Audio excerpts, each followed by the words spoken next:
The last story for tonight is one I'd like to share. It was written by a woman named Jill Hammer, who is another Maggidah. It's a female Maggid. She taught it to one of her students, who is one of my colleagues, Rachel Galper, who's part of our faculty. So it's a story that's circulating amongst us, and it's really becoming a new favorite of mine. And let me set the stage. Imagine it's Mount Sinai. Moses has just ascended to the summit. The clouds are now filled with smoke and fire and rumbling and lightning and the scent of sulfur. It is just an amazing moment. And the rest of Israel is at the base of the mountain.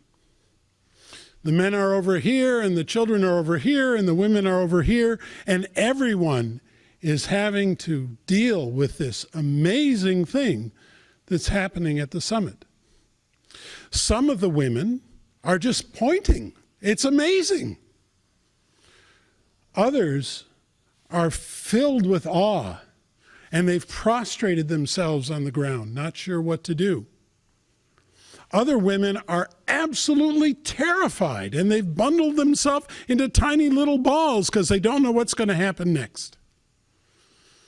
But amongst all the women, Miriam, Moses' sister, is looking around, taking it all in, and suddenly, as if a great pause had happened, everything for her falls quiet.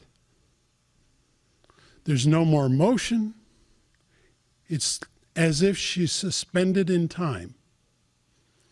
And she looks out at the base of the mountain, and she sees a little ripple along the base, almost as if muscles are flexing. And they flex some more, and there's a little opening. And the opening gets bigger and bigger until it's a cave.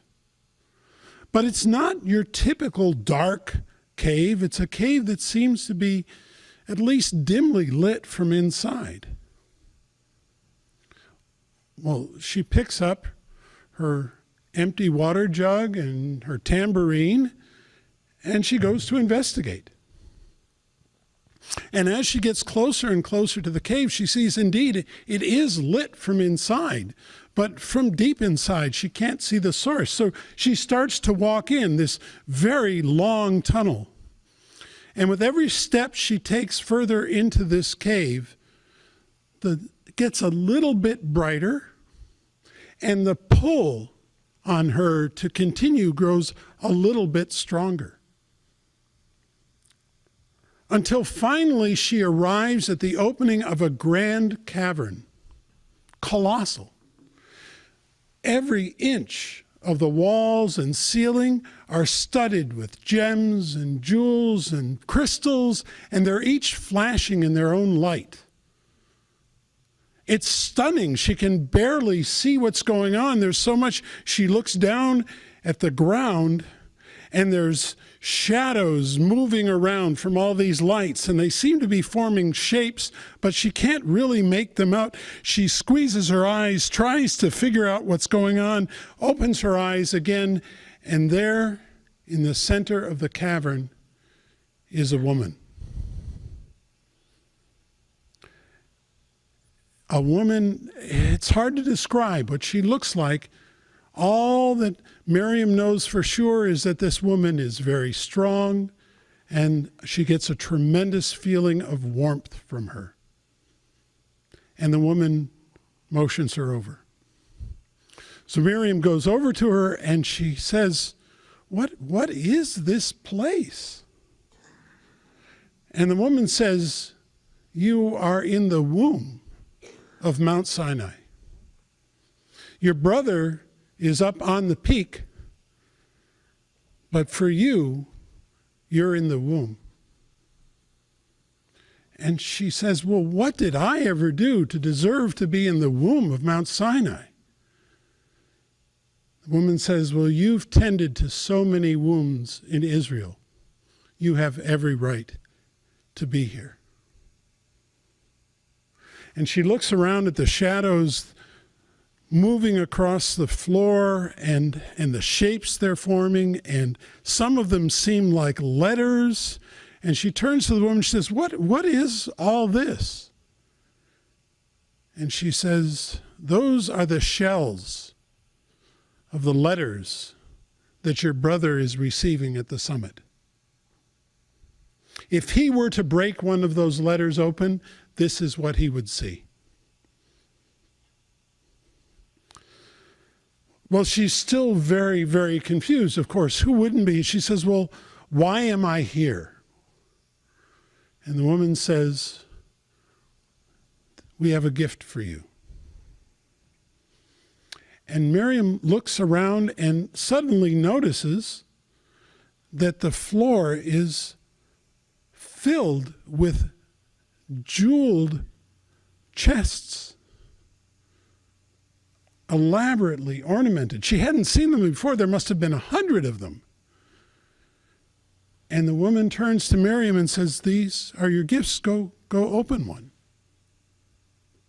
So she walks over to the first chest, and it's a little heavy, but she lifts it without much effort, and anticipating what beautiful thing will be stored in such a beautiful chest. And as it opens, she looks inside. It's empty. And she thinks, I must have opened the wrong chest. She goes to the next chest over. It's a little harder to open. And she gets it open and empty again. She turns to the woman like, what is this? And the woman points her to another chest. And she goes from chest to chest, each one a little harder to open, each one empty. Finally, she gets to the last chest, and it takes all of her strength to open this, and she thinks, I finally got the right one. It's hard to open, and there must be something for me in here. And she lifts it up, and it's empty.